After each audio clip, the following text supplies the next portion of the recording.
Yeah, we're going to stay a bit with plasma chemistry. And basically, I want to give you kind of a short tour on how you can find plasma data and use our tools to assemble and optimize plasma chemistry sets using our database, QDB. As far as we've already seen a bit today, plasmas are often used in, for example, semiconductor industry, where in the end you want to etch these fine structures and how kind of these structures look in the end and how fast they can be etched highly depends on the chemical composition of the plasma, especially on the fluxes of ions and neutral radicals to the surface.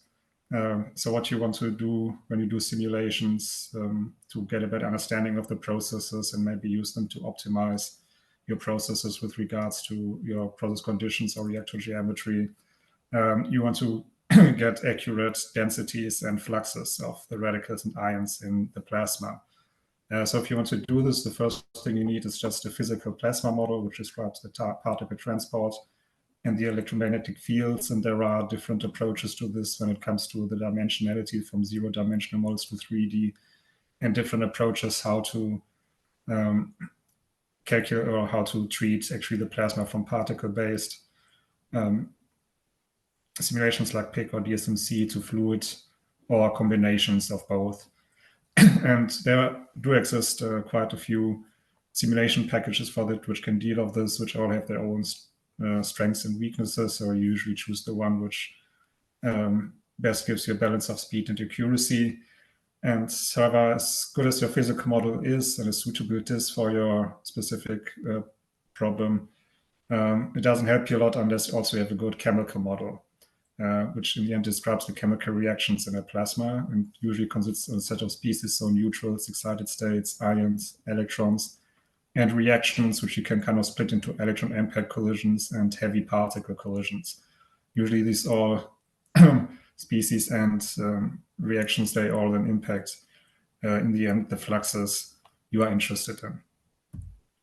And maybe to give you a bit of an overview over which collisions exist and how they can influence the plasma. I mean, Greg has already shown you some overview of other possible electron collisions, which all impact the plasma. The somewhat odd one out might be the elastic collision or momentum transfer, which doesn't kind of directly produce any species or consumes them, but which is quite vital for electron transport and gas heating. All the other broader collisions types like excitation, dissociation, ionization, and so on, they directly consume and produce species, so they determine the density of the various plasma species. However, since these plasmas are somewhat weird and complex, there are also some kind of influences which cannot be directly seen.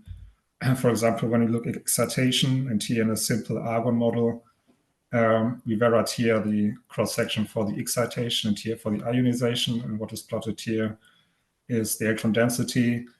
And you actually see, even though excitation processes don't produce electrons, they have a large influence on the electron density. It's actually larger than the influence of the ionization cross-section, which basically means even if you're not interested in the excited states explicitly, you still need to include your excitation processes as they influence the electron density.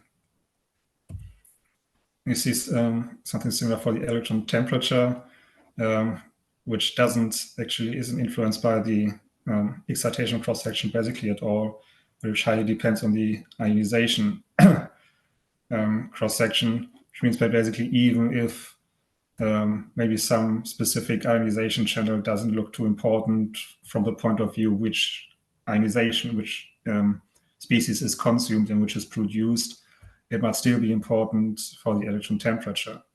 Do you see the same for the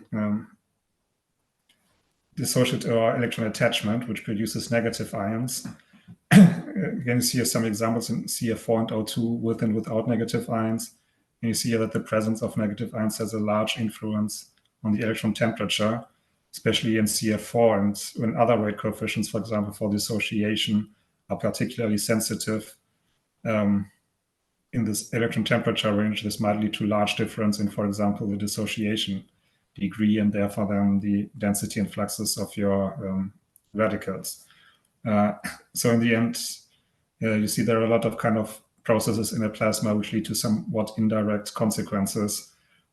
So in general, you don't want to miss any of these electron collision processes, even if, for example, the species which are directly involved in it are maybe not that important for the actual process.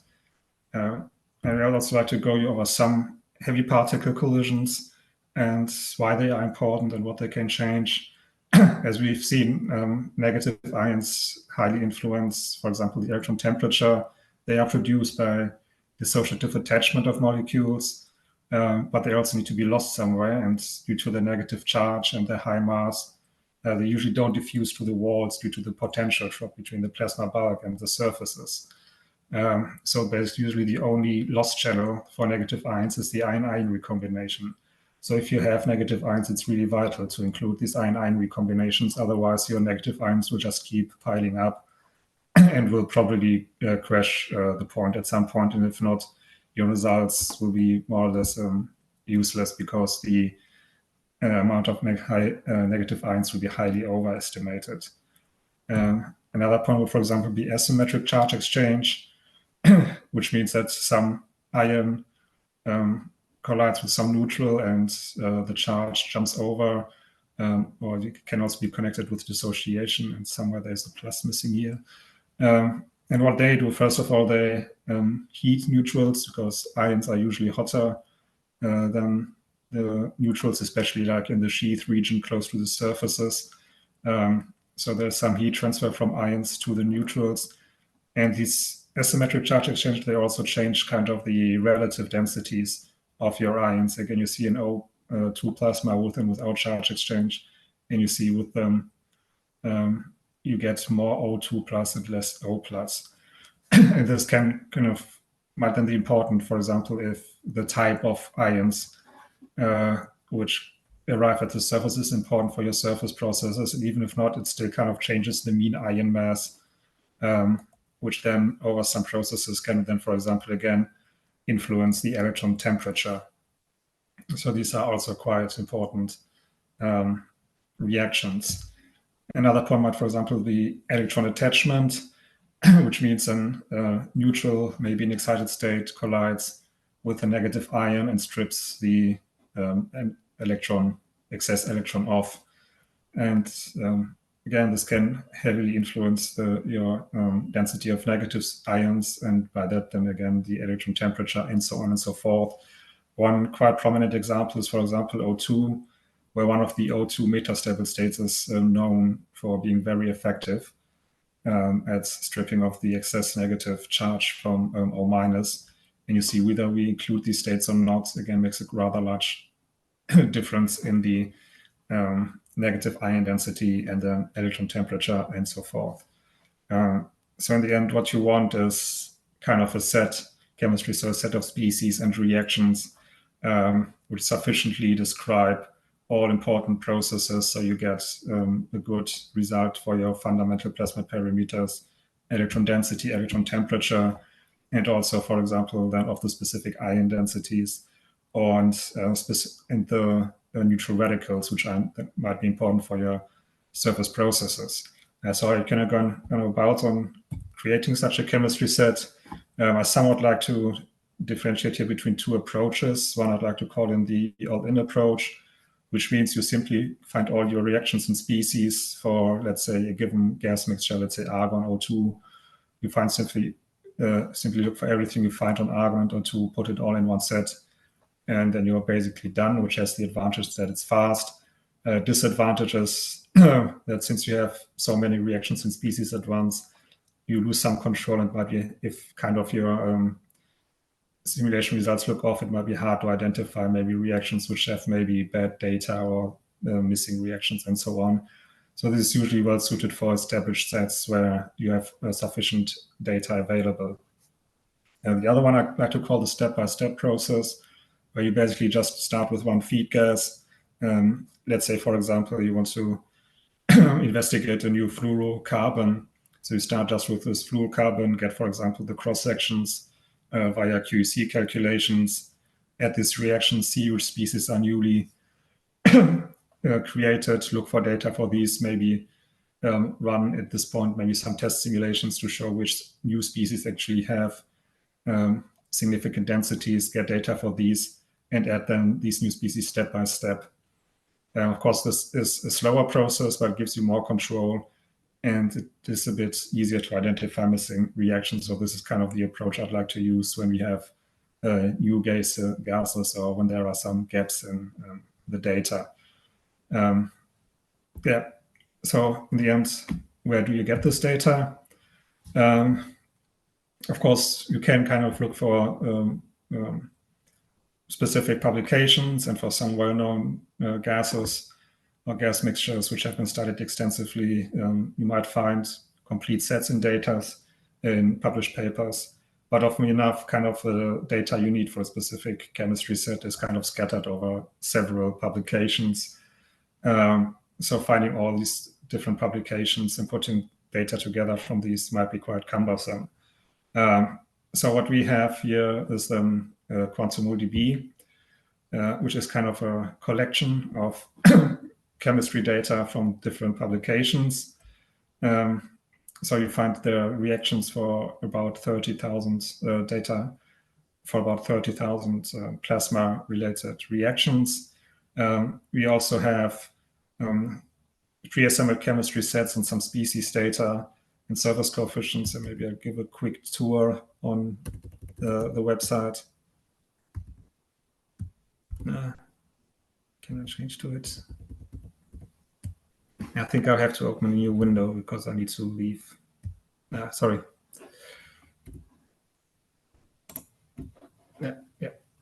Yeah, there it is. So this is the website, www.quantemoldb.com. You can go to it, and if you don't have an account, you can sign up for free. So instead of a logout button, you will see a sign up button, and you can make a free account and start kind of exploring the database. And even with a free account, you have actually access to quite a large amount of data. To give you a quick overview, you can, for example, go to species and search. I'm going to start with something easy, argon. And then you get here the different neutral argon species, which is ground state, and then a bunch of excited states. And you see we have here both these pool states, which are often used in plasma simulations, and then these specific states, which are used, for example, if you want precise information on the different states, for example, to get spectra, and then you can see here some species data, which are often used in plasma simulations. You can also click here on the species and get to a more detailed data sheet, and there you find, for example, also the NASA polynomials, which you can then use to calculate, for example, heat capacity, enthalpy information, and so on at different temperatures. Currently, we have here this somewhat older scheme with these 5 A's and 2 B's. We are currently adding the more recent versions of these, which use 7 A's and 2 B's. And I hope we will have these up next week. So you can get a maybe more precise heat capacity, and often these NASA polynomials are also often used in simulation packages to calculate these thermodynamic properties. You can also search for reactions, for example, with some filters here. For example, let's say you only want ionization for CF4, so you can enter here CF4, choose reactant, and here electron impact ionization. And then you will get here a list of all the ionization processes we have for CF4, which are quite a lot because it's quite well known. So you have a lot of these different ionization channels. You can then click here on one. This will take you then to the reaction page, where you see here then, in this case, we actually have several different cross-sections from different sources. So you see the cross-sections plotted. You can see here the reference and the Arrhenius parameters, which derive from Maxwellian relations. And then you can download the cross-section in the data file, and you can do this with up to 20 cross-sections in a 30-day period with a free account. We also have here a bunch of pre-assembled chemistry sets, which are usually kind of somewhat steered towards specific process parameters. For some, you see some overview under which conditions they were chosen and some example results, so you can check whether this fits your simulation needs. You can download them in different formats, however, this is only possible with a Gold account, and if you're interested in this, please contact Anna or Hannah or info@quantemol.com. And online, you can also kind of run a Boltzmann solver for these pre-assembled sets and a global model for these pre-assembled sets, which is kind of the global model which Wei touched upon shortly. And we have some surface data, which I maybe don't want to go into yet because there is not too much yet. So we have here some sticking coefficients and some etching mechanisms pulled from publications, for example. Here a bunch of reactions which have been used in a feature profile model for silicon etching. But this is still rather short on data, so I don't want to go too much into detail there. So yeah, this is how what you can do on the website. Of course, if you want to kind of construct a large bespoke chemistry set, it would still take some time to kind of find all the data manually, which is why at some point we also developed this desktop app, which you get as part of a Gold subscription. And basically, you can use this to quickly generate your sets and run some 0D simulations. You can either download one of the pre-assembled sets or choose here your feed gases and then generate a set. As an example, I set it as simply N2H2. And what it does, it then kind of connects to the server and finds all the reactions and species which can derive from your feed gases and shows them here. And then you can basically select the species you want to include in your chemistry set, also the reactions. You see you have here some checks which kind of warn you if some vital reactions are missing. For example, here it shows that some ion-ion recombinations are missing. You can then pull this up, it shows you which are missing. Then you can either add them, enter here Arrhenius coefficients and add them manually, or quickly simply add them all with this kind of standard estimated rate coefficient. And then they will be automatically added to your set. In case you want to investigate species which are not in QDB, for example, new gases which simply haven't been investigated yet, you can also add here your custom species and custom reactions to your set. And so you can, for example, let's say you want a new fluorocarbon, you can maybe start with generating a CF4 set. So you have already all the small fluorocarbon radicals in there, and then add here your fluorocarbon and other species which derive from that. And you can also save here the set either in a native format to later load it or export it into different formats. So you can use it in other simulation software. Of course, maybe you also want to kind of optimize your set a bit. So you have here some simulation capability, for example, a Boltzmann solver, which you can then use to calculate transport parameters or rate coefficients and export them to use in other simulation software. You can also run the 0D model, where you can specify here your plasma parameters. And here you can also, for example, pulse your power or do an automatic parameter variation to kind of get an overview over which species are created. You can then either make a decision on which species and reactions to include. And as results, you can, for example, then plot here the plasma parameters. You can, for example, quickly plot here all neutrals to see which neutrals are actually produced in your chemistry set, and which you might, for example, you see here maybe under these conditions, all these larger and all these NH, at least without surface processors, these NH are probably not that important under these process parameters. And also reaction rates, for example, you can quickly plot here all reactions which produce hydrogen, so you can check which reactions are actually important and so on. So this way you can kind of test and optimize your set before exporting it.